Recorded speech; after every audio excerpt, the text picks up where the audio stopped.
A cidade de Miragem do Norte ficava no meio de um cerrado ressequido, a 300 quilômetros do município mais próximo. Não era o tipo de lugar que aparecia em mapas turísticos, era o tipo de lugar que as pessoas esqueciam de propósito. Lucas Veras tinha 32 anos e estava convencido de que havia encontrado a história da sua vida. Jornalista investigativo desempregado, 3 anos tentando emplacar alguma pauta relevante em portais que mal pagavam o café. Quando chegou o e-mail anônimo com o assunto Miragem do Norte, eles não voltam, ele quase deletou sem ler. Quase. O e-mail tinha 12 linhas, nenhuma vírgula fora do lugar, nenhuma palavra desperdiçada. Dizia que entre 2019 e 2023, 23 moradores da pequena cidade tinham desaparecido, não fugido, não morrido em acidentes, desaparecido, e que os corpos dos que eram encontrados apresentavam algo que a polícia havia classificado como dano por fauna silvestre, mas que os moradores chamavam de outra coisa, chamavam de colhido. Lucas chegou em Miragem do Norte numa tarde de quarta-feira. O ônibus despejou-o na rodoviária, que era apenas uma laje de concreto com um banco de madeira e uma lanchonete fechada. O ar cheirava a terra seca e a algo mais, algo orgânico, como carne que ficou tempo demais debaixo do sol. A cidade tinha talvez 1.200 habitantes, ruas de barro batido, casas de tijolos aparentes com janelas protegidas por grades enferrujadas, uma praça central com um chafariz que não funcionava há anos, a bacia central coberta por uma lama escura e espessa, como se algo tivesse apodrecido dentro dela por muito tempo. A pousada tinha um único quarto disponível. A Dona Iracema, era uma mulher de uns 60 anos, com olhos que pareciam sempre olhar um pouco além de você, como se houvesse algo do seu lado que ela estava monitorando, mas não queria apontar. Senhora jornalista? Ela perguntou, sem que ele tivesse dito nada sobre sua profissão. Lucas fingiu surpresa. Como a senhora sabe? Pelo jeito que o senhor olha para as coisas, ela disse, entregando a chave do quarto. Como se tudo fosse prova de alguma coisa. Já vieram outros assim. E o que aconteceu com eles? Ela não respondeu. Abriu o livro de registros, marcou o nome dele com uma caneta que mal tinha tinta e disse apenas: "O senhor não sai de noite, não importa o que ouça, não abre a janela, e se sentir aquela vibração no chão, o senhor fica quieto, quieto como se já fosse parte do chão." Ela disse isso com a mesma entonação de quem informa que o café da manhã é servido às 7 horas. Na manhã seguinte, Lucas saiu para conversar com os moradores. Usou o método clássico, papo casual, sem bloco de notas à vista, gravador no bolso. O primeiro a falar foi seu Osmundo, 71 anos, que vendia abacaxi na beira da rua principal. Braços finos como gravetos, unhas pretas de terra. Os insetos, ele repetiu, quando Lucas mencionou os relatos que tinha lido online. Não são insetos, moço. Nunca foram. Mas a polícia disse... A polícia disse o que pode dizer, o que tinha nome, o que cabia num laudo. Seu Osmundo descascou um abacaxi com golpes secos e seguros. Você já viu uma centopeia de meio metro? Não. Eu já. Toda a vida aqui a gente viu. Mas o que começou a aparecer, uns 10 anos atrás, não é centopeia. Não tem cabeça, não tem olho, não tem veneno. Tem articulação, tem força. Ele enfiou a faca na fruta com violência. São dedos, moço. Dedos de uma mão que a gente não consegue ver. Lucas passou a manhã coletando versões da mesma história. Uma mulher chamada Teresa disse que o marido havia sido encontrado a 3 quilômetros da cidade sem os 2 pés, as pernas intactas. Como se algo tivesse precisado apenas daquela parte. Uma adolescente chamada Ruth, que falava olhando para o chão, descreveu ter visto pela janela do banheiro algo comprido e articulado deslizando pelo quintal de terra, deixando um sulco paralelo. Não um sulco, vários, como marcas de dedos arrastando pelo chão. E havia o velho Benedito, 83 anos. Não saía mais de casa. Lucas o encontrou na varanda, embrulhado num cobertor apesar do calor de 40 graus. Os olhos do velho eram lúcidos demais para a idade. O tipo de lucidez que só vem de ter visto coisas que o cérebro recusou a esquecer. "Senta", o velho disse. Lucas sentou numa cadeira de lona que rangeu seu próprio peso. Minha filha foi colhida em 2021, Benedito disse. Tinha 42 anos. Saudável. Acordou de noite, foi ao banheiro. A gente não a encontrou até 3 dias depois num buraco perto do cerrado. Mas não era ela toda. Era o suficiente para reconhecer. O suficiente?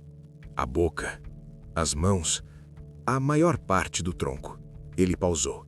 O resto havia sido levado, não comido, não rasgado, removido, com cuidado, como quando você colhe uma laranja e deixa o galho intacto. O silêncio entre eles durou muito tempo. O senhor acredita que são dedos? Lucas perguntou por fim. O velho virou o rosto para ele pela primeira vez. Seus olhos tinham a textura de quem já chorou tudo o que havia para chorar. E agora não tinha mais nada além da compreensão.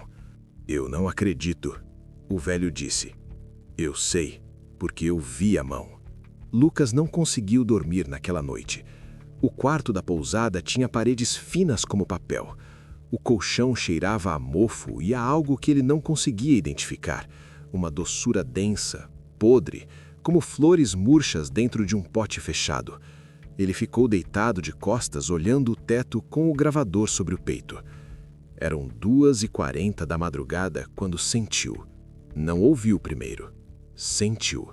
Uma vibração baixa, profunda, como se o chão tivesse pulmões. Uma frequência que não chegava pelos ouvidos, mas pela sola dos pés, pelos tornozelos, pelos joelhos apoiados no colchão. Como o ronco de um motor muito grande, muito longe embaixo. Ele ficou quieto. Lembrou das palavras de Dona Iracema, quieto como se já fosse parte do chão. E então o cheiro mudou. O mofo desapareceu. No lugar dele veio algo terroso, úmido, como quando você revira a terra do jardim depois de uma chuva forte. Mas misturado com outra coisa. Cobre, ferro, o cheiro inconfundível de sangue fresco. Lucas ficou imóvel. A vibração cresceu. Durou 43 segundos, ele contou. E depois, parou. E o silêncio que veio depois foi o pior de todos, porque não era um silêncio neutro, era um silêncio de espera, como o silêncio que existe entre o trovão e a chuva. Algo havia passado, algo havia decidido. Na manhã seguinte, 2 cachorros da rua estavam mortos na calçada em frente à pousada. Não havia sangue, não havia sinal de luta. Estavam simplesmente lá, com as patas dobradas como se tivessem deitado para dormir, mas com as barrigas afundadas. Não vazias, mas planas, como se o conteúdo tivesse sido sugado de dentro sem rasgar a pele. Dona Iracema os jogou no lixo, sem expressar surpresa. Não foram os primeiros, ela disse. Não serão os últimos. Lucas voltou ao velho Benedito no fim da tarde. O sol estava baixo, tingindo o cerrado de laranja e vermelho, e as sombras das árvores se alongavam pelo chão de um jeito que parecia deliberado, como dedos estendidos. Benedito o esperava na varanda. Tinha um copo de água na mão que não bebia. Você sentiu ontem à noite, o velho disse. Não era pergunta. A vibração, sim. Benedito tomou um gole de água que pareceu custar esforço. Quando a vibração começa, eles já estão acordados. Já estão escolhendo. Escolhendo o quê? A parte que falta. Benedito contou tudo de uma vez, como se tivesse guardado a história durante anos e agora precisasse esvaziá-la antes de morrer. Disse que havia visto em 1987, quando ainda era jovem e robusto e não acreditava em nada que não pudesse tocar. Estava caçando a 3 quilômetros da cidade, de madrugada, quando a terra cedeu ligeiramente sob seus pés. Não afundou, apenas cedeu, como a pele de uma fruta madura quando você pressiona o polegar. E então a terra se abriu.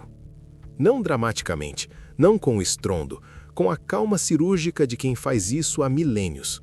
Uma fissura de 2 metros se formou à sua frente e do interior escuro veio aquele cheiro, terra, cobre, sangue, e então saíram os dedos. Eram de um branco opaco, quase translúcido, como raízes de plantas que nunca viram sol.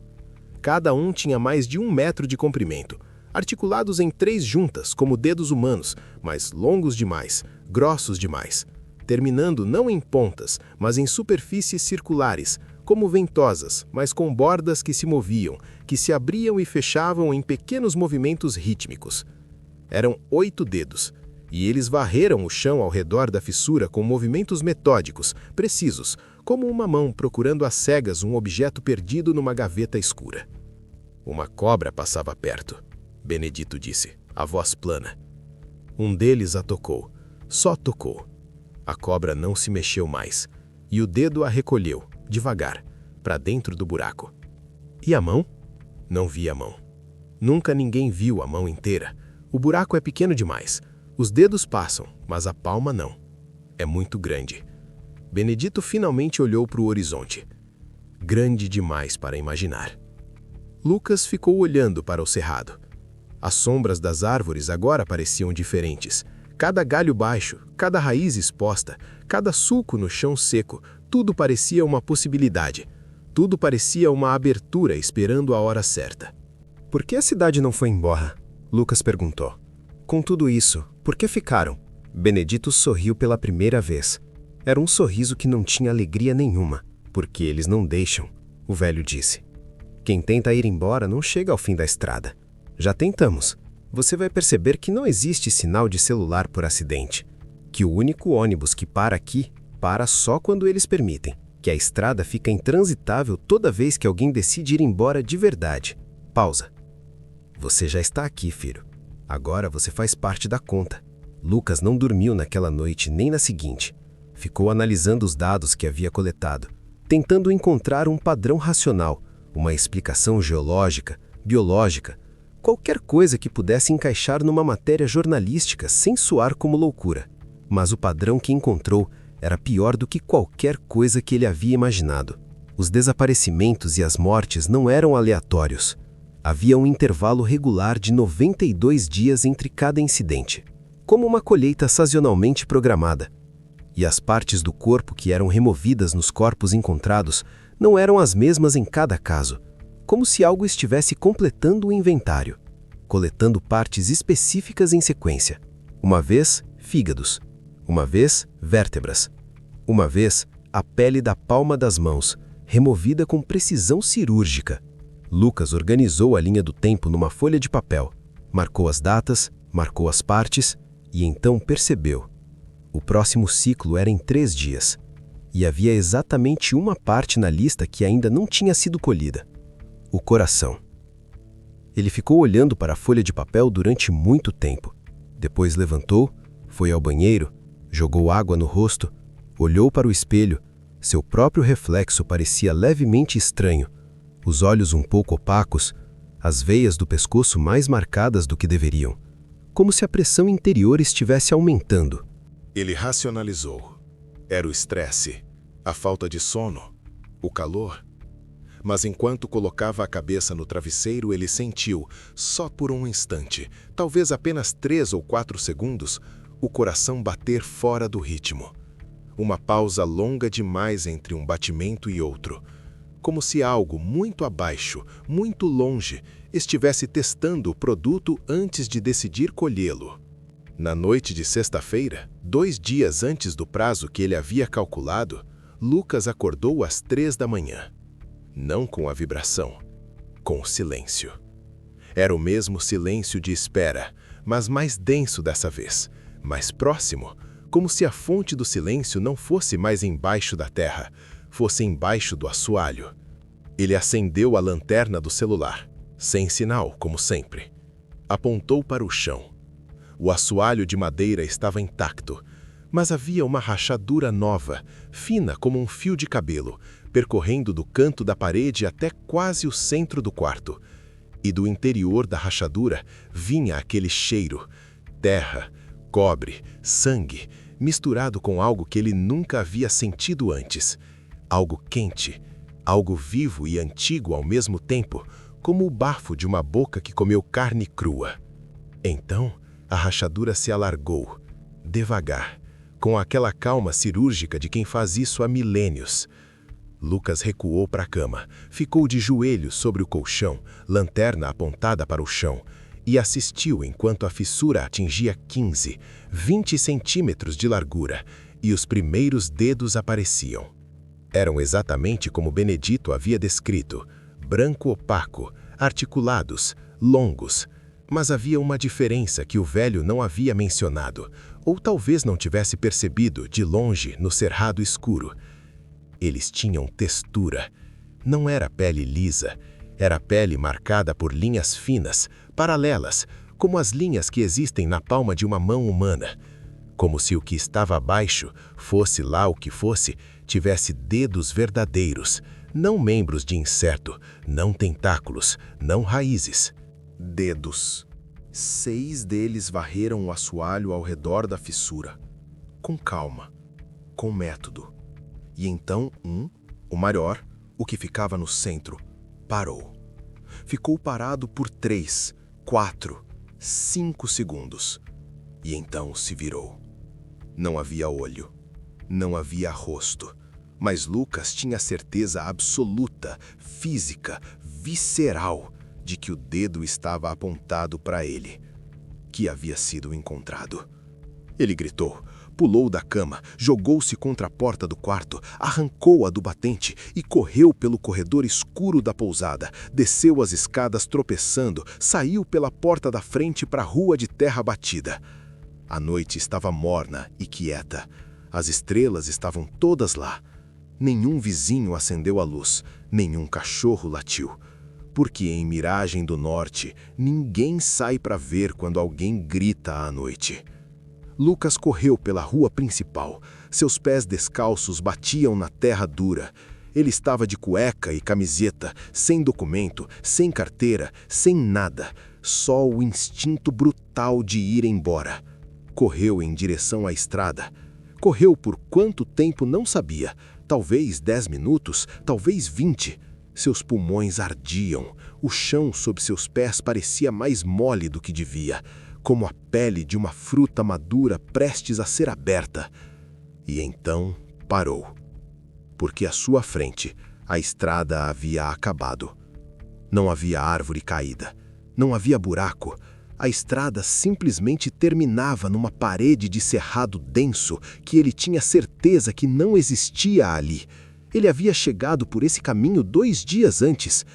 Ele virou para trás. As luzes de Miragem do Norte brilhavam ao longe, fracas e amarelas, como velas prestes a apagar. E então a terra embaixo dos seus pés começou a vibrar. Não era a frequência baixa e distante das outras noites. Era imediata. Era aqui. Era a vibração de algo se movendo a menos de 1 metro abaixo do chão. Algo grande. Algo que se movia com um propósito, direto em sua direção. E Lucas finalmente compreendeu, com aquela clareza horrível que só vem quando não há mais escapatória, que os dedos que varriam o chão do quarto de hotel não estavam procurando às cegas. Estavam varrendo para ele sair. Estavam pastoreando. Tinham pastoreado cada uma das vítimas anteriores, cada desaparecimento, cada corpo colhido. Não eram caçadores esperando embaixo da terra, eram arreadores. Empurravam as presas para fora, para a estrada, para o cerrado, onde podiam trabalhar com mais espaço, onde a mão tinha espaço para abrir. O chão se abriu. Não uma fissura desta vez, uma abertura de 3 metros de diâmetro, e do interior escuro subiu um fedor tão denso que Lucas teve que cobrir o rosto. Sangue, terra, decomposição e algo embaixo de tudo isso, algo antigo e salgado, como o interior de um corpo humano multiplicado por 1000, como se a cavidade abaixo fosse feita de carne e sempre tivesse sido. E os dedos saíram, dezenas deles, não 8, não 12, dezenas, todos do mesmo branco opaco, todos articulados, todos varrendo o terreno em volta da abertura com aquela precisão paciente e metódica que era pior que qualquer agressividade, porque dizia que havia tempo, que havia acontecido antes e voltaria a acontecer, que Lucas era apenas um item num processo muito mais longo e muito mais antigo do que qualquer coisa que a história humana havia registrado. Um dos dedos encontrou seu tornozelo. O toque foi frio, mais frio do que a temperatura noturna justificava, e a superfície plana, circular na ponta do dedo se abriu em movimentos rítmicos contra a pele dele, não rasgando, não beliscando, apenas avaliando, como um médico palpando um órgão para verificar a consistência. Lucas não conseguiu gritar. O terror havia passado do pânico para algo além, uma paralisia serena, quase dissociativa, como quando o corpo decide poupar energia para a dor que vem. Ele esperava que o dedo o puxasse para baixo. Em vez disso, o dedo soltou. Ecoou. Todos recuaram. E a abertura se fechou, devagar, com aquela calma cirúrgica. Lucas ficou no chão por muito tempo, tremendo, antes de conseguir se levantar. Caminhou de volta para a cidade com pernas que mal sustentavam o próprio peso. Entrou na pousada, subiu as escadas, voltou para o quarto. A rachadura no assoalho havia desaparecido. Parecia que nunca havia existido. Na manhã seguinte, Lucas se sentou na beira da cama e ficou olhando para as próprias mãos. Elas estavam intactas, todas as partes no lugar, mas havia algo no tornozelo direito onde o dedo havia tocado. Uma pequena área da pele que estava levemente descolorida, rosa, quase translúcido, como se a camada mais superficial houvesse sido removida sem que ele percebesse. Ele foi até o Benedito naquele dia e contou tudo. O velho ouviu sem interromper. Quando Lucas terminou, Benedito ficou em silêncio por um tempo longo. Depois disse: "Eles te soltaram." "Eu sei, não sei por quê." "Eu sei por quê." O velho o olhou com aqueles olhos lúcidos demais. "Você se lembra que eu disse que ainda não haviam colhido o coração?" "Sim." "Não é o coração físico, filho. Nunca foi. O que eles colhem não é o órgão. É o que ele produz." Benedito pausou. "O medo." Lucas não entendeu de imediato. "Cada colheita," o velho continuou, "cada parte que eles levam não é para comer, é para ativar. O fígado processa, as vértebras conduzem, a pele das mãos sente. Eles estão montando alguma coisa lá embaixo, sempre estiveram. E o coração com medo, produz um hormônio que nenhum outro estado produz. É o componente final." "Então por que me soltaram?" Benedito abriu um sorriso lento e triste. "Porque você não estava com medo suficiente ainda." Pausa. "Agora está." E Lucas compreendeu. Compreendeu que a noite anterior não havia sido uma tentativa de colheita. Havia sido uma semeadura. O toque no tornozelo não havia retirado nada. Havia inserido algo. Uma semente de terror que cresceria nos meses seguintes, alimentada pelos pesadelos que já estavam começando, pelo modo como ele passaria a olhar para o chão ao andar, pelo jeito que nunca mais conseguiria dormir sem sentir a vibração, real ou imaginada, subindo pelo colchão. Eles haviam avaliado o nível de medo dele naquela noite e o haviam considerado insuficiente. Cru demais. Precisava amadurecer. Ele era uma fruta ainda verde. E as frutas verdes não se colhem. Espera-se. Lucas voltou para São Paulo no ônibus da quinta-feira. O ônibus que normalmente não parava em Miragem do Norte. Parou, sem que ele houvesse pedido, exatamente na calçada em frente à pousada, como se estivesse sendo devolvido ao mundo para terminar de amadurecer. Ele tentou escrever a matéria. Não conseguiu. Nenhuma palavra parecia certa, nenhuma frase capturava o que havia sentido naquela noite no cerrado, o frio daquele toque no tornozelo, a calma de uma coisa impossível se movendo com total certeza de que o tempo estava do seu lado. 3 semanas depois, ele começou a sentir a vibração de novo. No apartamento em São Paulo, no 3º andar de um prédio de concreto no bairro do Ipiranga. Baixa, profunda, como se o chão tivesse pulmões. Ele ficou imóvel. E então o cheiro chegou. Terra, cobre, sangue. E Lucas Veras entendeu com aquela clareza horrível e serena de quem finalmente vê o jogo completo que Miragem do Norte não era um lugar no mapa. Era um endereço no subterrâneo. E o subterrâneo não precisava de estrada para chegar onde queria. Só precisava esperar que a fruta ficasse madura. Só precisava esperar que o medo chegasse no ponto. A rachadura apareceu no centro do piso da sala, fina como um fio de cabelo. E do interior escuro veio o cheiro. E depois, os dedos. E desta vez, quando o dedo tocou seu tornozelo, Lucas não precisou que o Benedito explicasse por que não soltaram. O coração estava batendo rápido demais. Estava no ponto.